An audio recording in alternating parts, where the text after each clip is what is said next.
எவன் ஒருவன் ஒரு நீர் போல இல்லையா, இடத்திற்கு தகுந்தார் போல, அதாவது உள்தன்மை அப்படியே தான் இருக்கணும். H2O தான், ஹைட்ரஜன் 2 ஆக்சிஜன் 1, இதுதான் வாட்டர். இதுல மாற்று கருத்து இல்லை. ஏத்துக்கிறீங்களா இல்லையா? O3 போனா என்ன? வெரி குட், உயர்ந்த சயின்டிஸ்ட்ல இருப்பீங்க போலயே. மாஸ் O3 போயிருச்சுன்னா என்னது? ஓசோனா மாறிடும். அது no more water. Yes or no? H2O இருந்ததுனா தான் perfect combination of water. Correct தானே? அப்போ H2O உள்ளுக்குள்ள H2Oவாவே இருக்கணும். ஆனா சாக்கடையில் சேரும்போது சாக்கடை போல தெரியணும். ஆனா ஸ்டில் உள்ளுக்குள்ள H2Oவா இருக்கணும். ஜூஸ்ல கலக்கும் போது ஜூஸா மாறிடணும். கடலில் கடக்கும் போது கடல் நீரா மாறிடணும். ஆற்றில் கடக்கும் போது ஆற்று நீராக மாறிவிட வேண்டும். ஆனால் தன்மை எப்படி இருக்கணும்? H2Oவாவே இருக்கணும். இதை உங்க வாழ்க்கையில இப்ப கம்பேர் பண்ணீங்கன்னா தெரிஞ்சிடும். என்ன, நான் இப்படித்தான் இருப்பேன், வளைஞ்சு கொடுத்தே போக மாட்டீங்கன்னா அடி நிறைய உலகம். உங்களுக்கு எழுதி வச்சுக்கோங்க. இந்த சிங்சாம் போடுறவனை கேள்விப்பட்டிருக்கீங்களா? சிங்சாம் போடுறதுன்னு என்ன சொல்லுங்க? இவ்வளவு பெரிய தத்துவம் உங்க வாழ்க்கையிலே கேள்விப்பட்டிருக்க மாட்டீங்கல்ல. பூரா ரகசியமா அங்கதான் இருக்கு. என்ன, அதெல்லாம் கேவலப்படுத்தி அசிங்கப்படுத்தி உங்களை அந்த பக்கமே போக விடாம உங்களை சஃபர் பண்ண வச்சுட்டு இருக்காங்க. சிங்சாம் போடுறதுன்னு என்ன சொல்லுங்க?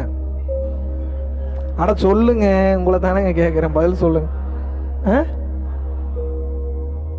Very good. அந்த ஆமா ஆமான்றது சிங்சானோட ரிஃப்ளெக்ஷன். ஆக்சுவல் சிங்சானா என்னன்னா, இந்த ஆர்கெஸ்ட்ரா வாத்திய குரூப்ல வந்து ஒருத்தன் என்ன பண்ணுவான் அப்படின்னா, அவன் ஒருத்தன் பாடிட்டு இருப்பான், ஒருத்தன் மத்தளம் வாசிப்பான், ஒருத்தன் ஃப்ளூட் வாசிப்பான், ஒருத்தன் வந்து பாத்தீங்கன்னா நாதஸ்வரம் வாசிப்பான். அது சம்பந்தமே இல்லாம ஒரு ஆள் இந்த கையில ரெண்டு இதை வச்சுட்டு உட்காந்துருப்பான். அவனுடைய வேலை என்னன்னு வந்து கேட்டீங்கன்னா, இவனுக்கு எப்படி வாசிக்கிறாங்களோ அதுக்கு தகுந்த மாதிரி டிங், மறுபடியும் அந்த வாசிப்பு கரெக்டா வந்து முடியுமா, மறுபடியும் என்ன பண்ணும், டிங். அவன் வேலையே கடைசி வரைக்கும் சின்சாம் போட்டுக்கிட்டே தான் இருப்பான். ஆனா அவனை ரொம்ப கேவலப்படுத்திட்டானுங்க எல்லாரும் சேர்ந்து. அது எவ்வளவு ஒரு அற்புதமான ஒரு புனிதமான பணி தெரியுமா அது? இவன் அந்த டிங் டிங் இந்த சிங்சாம் போடல அப்படின்னா இந்த ஸ்ருதி மேட்ச் ஆகாது. இந்த பாட்டுக்கு தகுந்த மாதிரி எனக்கு இசையில பெரிய புலமை இல்லைன்னா கூட இதுதான் கான்செப்ட், நல்லா புரிஞ்சுக்கணும். சிங்சாம் போட தெரியலன்னா இந்த இசைக்கு மேட்ச் ஆகாது. சேம் லைக் தட், இடத்திற்கு தகுந்தார் போல. ஏங்க நீங்க எவ்வளவு பெரிய ஆள், இதெல்லாம் சொல்ல தெரியணும் உங்களுக்கு. தேவைப்படுற இடத்துல அவன் ஒருத்தனை ஸ்க்ரூ ஏத்தி விட தெரியணும், தேவைப்படாத இடத்துல ஒருத்தனை திட்ட தெரியணும், தேவைப்படுற இடத்துல நீங்க எவ்வளவு உயர்ந்த ஆள் தெரியுமாங்க. என் வளர்ச்சிக்கு மிகப்பெரிய காரணம் என்ன தெரியுமா? வெளிப்படையா சொல்றேன், மறைச்சு வச்செல்லாம் பேசுறதுக்கு ஒண்ணுமே இல்லை. ஒருத்தன் நல்ல ஈகோல இருக்கான, நல்ல ஈகோவை கிளறி விடுவேன். நீங்க எவ்வளவு பெரிய ஆள் தெரியுமாங்க. அவன் நினைச்சுப்பான், ஆஹா பரவாயில்லையே நம்மளை இவ்வளவு தூரம் புகழ்றாருன்னு சொல்லி அவனுடைய ஆப்பர்ச்சுனிட்டிஸ், அவனுடைய பழக்க வழக்கங்கள் எல்லாத்தையும் நமக்கு ஹெல்ப் பண்ண ஆரம்பிச்சிடும். அவன் எதிரியா மாற மாட்டான். ஒருத்தனை புகழும் போது அவன் என்னவா மாறுறான்? நமக்கு நண்பனாக மாறி விடுகிறான். இப்போ உங்களுக்கு ஞானம் கிடைச்சிருச்சு, நீ எல்லாரும் தப்பானவன் தான் அந்த உலகத்துல, ஏன் சரியானவன் நீங்க சொல்லுங்க. தனி ஒரு படத்துல கேட்பாங்களே, இவனை கொண்டுட்ட, உங்க அப்பாவை கொண்டுட்ட, அவனை கொண்டு, எல்லாத்தையும் கொண்டுட்டு யாரு கூடடா வாழ போற நீ? கரெக்டான கேள்வி தானே அது. அதே போல உங்களுக்கு ஞானம் வந்துருச்சு, தெளிவு வந்துருச்சுன்ற, நீ சரியில்லை, நீ சரியில்லை, நீ இதை பண்ணாத, நீ அதை பண்ணாத, இவனுக்கு இது வரல, அதான் வரலையே, அதை இறைவனாலேயே மாத்த முடியல, தெரிஞ்சு போச்சு இல்ல. புத்திசாலி என்ன பண்ணுவான்? ஒரு நீர் போல, ஒரு புத்திசாலி என்ன பண்ணுவான்? ஒரு நீர் போல, ஒரு பச்சோந்தியை போல, இடத்திற்கு தகுந்தார் போல தன்னை மாற்றிக்கொள்வான். ஆனால் உள்தன்மையில் அவன் அவனாக இருப்பான், அது மாறாது. ரஜினிகாந்த் ஜெயிலர் படத்துல ஒரு கேரக்டர்ல நடிக்கிறாரு, அருணாச்சலம் படத்துல ஒரு கேரக்டர்ல நடிக்கிறாரு, புரியுதா நான் சொல்றது? அண்ணாமலை படத்துல ஒரு கேரக்டர்ல நடிக்கிறாரு, பேட்ட படத்துல ஒரு கேரக்டர் நடிக்கிறாரு. கேரக்டர் மாறிக்கிட்டே இருக்கு. ரஜினிகாந்த் ஒண்ணுதானங்க உள்ள. S or no? விஜய் வந்து மாஸ்டர்ல ஒரு மாதிரி நடிக்கிறாரு. உங்களுக்கு இதை விட எளிமையா என்னால ஞானத்தை விளக்க முடியாது. உங்களுக்கு சினிமா வரைக்கும் வந்துட்டேன் நான். மாஸ்டர்ல ஒரு மாதிரி நடிக்கிறாரு, தெரியல ஒரு மாதிரி நடிக்கிறாரு, இப்போ வந்து ஏதோ ஒரு படம் லியோல ஒரு மாதிரி நடிக்கிறாரு, பூவே உனக்காக ஒரு மாதிரி நடிச்சிருக்கிறாரு. விஜய் தானே, கேரக்டர் வேற வேற. விஜய் தானே, அதை யாரா மாத்த முடியுமா? இப்ப நீங்க எல்லாம் ஏன் கஷ்டப்படுறீங்க? உங்களுக்கு நடிக்க தெரியல, அதனால கஷ்டப்படுறீங்க. அது ஏன் தம்பி நான் நடிக்கணும்? பொய் மட்டும் சொல்லாதீங்க. உங்களுக்கு நடிப்புனா என்னன்னே தெரியாது. Just touch your heart and say. Prove பண்ணிடலாமா உங்களுக்கு நடிப்பு நல்லா வரும்னு? ப்ரூவ் பண்ணலாமா வேணாமா? இப்போ இந்த ஊர்ல சிங்கப்பூர்ல உங்களுக்கு பிடிக்காத விஷயம் நிறைய இருக்கும், இருக்கா இல்லையா? தலையை ஆட்ட மாட்டீங்களே, கேமரா இல்ல ஆட்டுங்க, என்கிட்ட தானே ஆட்டுறீங்க. எப்படி நடிக்கிறீங்க நல்ல புள்ள மாதிரி, எங்க நாடு மாதிரி, எங்க ஊர் மாதிரி, மிக சிறந்தது இல்லை. ஏங்க நிறைய நல்ல விஷயங்களும் இருக்குங்க. எல்லா உலகத்திலையும் எல்லா ஊர்லயும் நல்லதும் இருக்கும் கெட்டதும் இருக்கும். பட் அது தெரியாத மாதிரி நடிச்சு வாழ்றீங்களா? ஏன்னா உங்களுக்கு ஒரு தேவை இருக்கு, அதெல்லாம் நடிச்சுட்டு வாழ்றீங்க. S or no? அது நல்லா நடிங்கன்னு தானே சொல்றேன் நான். அது சிறப்பா நடிங்க. ஆல்ரெடி நடிச்சுக்கிட்டு தான் இருக்கிறீங்க. அது நல்லா நடிக்க தெரியணுங்க. உங்களுக்கு நடிக்க தெரியல. வாழ்க்கை ஒரு நாடக மேடை, வாழ்க்கை ஒரு பெரிய படம். இந்த படத்துல வரக்கூடியது பூரா கேரக்டர் எல்லாம் தெரிஞ்சு போச்சு. நடிக்கிறதுல என்ன பிரச்சனை உங்களுக்கு? நீங்க நடிக்க தெரியலன்னா உங்களுக்கு எந்த பொருளும் கிடைக்காது. கொடுக்க வரவன் கூட அவனுக்கு தகுந்தாறு போல உங்களுக்கு பேச தெரியல அப்படின்னா உங்களுக்கு எப்படி கொடுப்பான்? உங்களுடைய நோக்கம் சரியா இருக்கு. நடிக்கிறதுல என்ன தப்பு? என்னங்க தப்பு?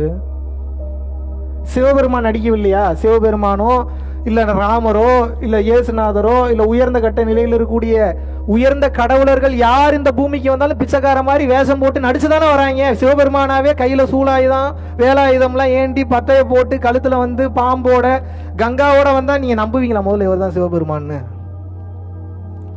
அப்ப எப்படி வந்தா நீங்க நம்புறீங்க? நீங்க எப்படி வந்தாலும் நம்புறது இல்ல. ஆனா எப்படி அவங்க வராங்க? நடிக்கிறாங்க தானே. பிச்சைக்காரனா நடிக்கிறாங்க, வயசானவனா நடிக்கிறாங்க, குழந்தையா நடிக்கிறாங்க, பாம்பா நடிக்கிறாங்க, உருவம் மாறி மாறி வர்றாங்க. கடவுளர்களே நடிக்கின்றார்கள். What is your problem in acting? If you don't act you can't get anything in your life. அதுக்கு பேர் நடிப்பு அப்படின்னா கூட கொஞ்சம் கொச்சையாது. அது நடிப்பு இல்லை. ஆக்சுவலி அதுக்கு பேர் என்னன்னா சாணக்கியத்தனம். அதுக்கு பேர் என்ன? புத்தியை பயன்படுத்துவது. உங்களை அழிக்கிறதுக்கு ஒருத்தன் அவ்வளவு சூழ்ச்சி பண்றான், உங்களை முடிச்சு கட்டதுக்கு ஒருத்தன் அவ்வளவு நடிக்கிறான். நீங்க வாழ்றதுக்கு ஏன் அவன் ஆயுதத்தையும் அவனுக்கு எதிராக பயன்படுத்தக்கூடாது? உங்களுக்கு பிரச்சனை என்னன்னா தப்பான டீச்சிங். பிறந்ததுல இருந்து உங்களுக்கு தப்பான டீச்சிங். என்ன தெரியுமா பிறந்ததுல இருந்து உங்களுக்கு தப்பான டீச்சிங்? பிறந்ததுல இருந்து சொல்லி உங்களை அந்த பக்கமே திரும்ப விடாம பண்ணிட்டாங்க. இது பண்ணக்கூடாது, நடிக்கக்கூடாது, பொய் பேசக்கூடாது. திருவள்ளுவரே பொய் பேசுன்னு இருக்கிறாரு, நீங்க என்ன பொய் பேசக்கூடாதுன்றீங்க? பொய்மையும் வாய்மை இடத்த புரை தீர்ந்த நன்மை பயக்கும் எனின். ஒருவனுக்கு நன்மை செய்யக்கூடிய பொய் என்பதும் வாய்மையாகவே கருதப்படும் எழுதியிருக்கிறார். தேவைப்படுற இடத்துல பொய் சொல்லு, தேவைப்படுற இடத்துல நடி, கத்துற வேண்டிய இடத்துல கத்து, கோவப்பட வேண்டிய இடத்துல கோவப்படு. ஆனா கோவப்படுறன்னு தெரிஞ்சு கோவப்படு, இல்லாட்டினா மீட்டர் தாண்டி போயிடும். எல்லாம் பண்ணுன்னு சொல்லியிருந்தா பரவாயில்ல. இது தப்பு அது தப்பு இதை பண்ணக்கூடாது எல்லாத்தையும் பண்ணக்கூடாதுன்னு சொன்னதுனால என்ன ஆயிடுச்சுன்னா அப்படி ஒரு ஆங்கிள் பக்கமே நீங்க போல டிராவல் பண்ணவே இல்லை. அப்படி ஒரு ஆங்கிளே இருக்கிறது தெரியாதனால அந்த பக்கம் போனவன்லாம் இப்ப உங்களை ரூல் பண்ணிட்டு இருக்கான். நீங்க என்ன பண்ணிட்டு இருக்கீங்க? பிச்சை எடுத்துட்டு இருக்கீங்க. தான் நடக்குது. நீங்க எதுல தெரியுமா மாட்டிக்கிட்டு இருக்கீங்க? நான் ரொம்ப நல்லவங்க அந்த வார்த்தைக்குள்ள போய் மாட்டிக்கிட்டீங்க. இப்ப பிரச்சனை என்னன்னா நான் ரொம்ப நல்லவன்ற அந்த டேக் லைனை காப்பாத்துறதுக்காக வாழ்நாள் ஃபுல்லா சாகணும். நீங்க நான் நல்லவன் தான், பட் தேவைப்பட்டா நான் எப்ப வேணாலும் கெட்டவனா மாறுவேன்னு ஒரு டேக் நீங்களே இன்னையில இருந்து எடுத்துக்கோங்க. ஃப்ரீ ஆயிரும் மைண்டு. எப்படி வேணாலும் கம்ஃபர்டபுளா மாறிப்பீங்க. நீங்க இடத்துக்கு தகுந்த மாதிரி அட்ஜஸ்ட் பண்ணி போவீங்க. சில நேரத்துல சில பேருக்கு சில விஷயத்த புரிய வைக்கிறதுனால எப்படி வேணாலும் மாறி நல்லவன்ற டேக்லைனுக்குள்ள போயிட்டீங்கன்னாவே உங்களால வாழ்க்கையில நிம்மதியே பெறவே முடியாது. ஒரு உண்மையை புரிஞ்சுக்கங்க. இங்க நல்லவனும் இல்லை, இங்க கெட்டவனும் இல்லை. இங்க நல்லதும் இல்லை, இங்க கெட்டதும் இல்லை. ஆதிசங்கரர் என்ன சொல்றாரு? நான் புண்ணியம் நான் பாபம்ங்கிறாரு. நிர்வாண சட்டகம்னு ஒண்ணு இருக்கு, போய் யூடியூப்ல போட்டு கேளுங்க. முழுக்க முழுக்க முழுக்க முழுக்க முழுக்க அதுல இதான் சொல்லியிருக்காரு. ஒளி மண்டலமும் இல்ல, வளிமண்டலம் இல்ல, நீ கையும் இல்ல, நீ காலும் இல்ல, நல்லதும் இல்ல, கெட்டதும் இல்ல, நீ இரவும் இல்ல, நீ பகலும் இல்ல, நீ உண்மையும் இல்ல, நீ பொய்யும் இல்ல, நீ சேலையும் இல்ல, நீ சட்டையும் இல்ல, நீ தேவையும் இல்ல, நீ தேவையில்லாததும் இல்ல. அப்ப நீ எதுவும் இல்லைங்கிறாரு. இதுல எவன் நல்லவன் எவன் கெட்டவன்?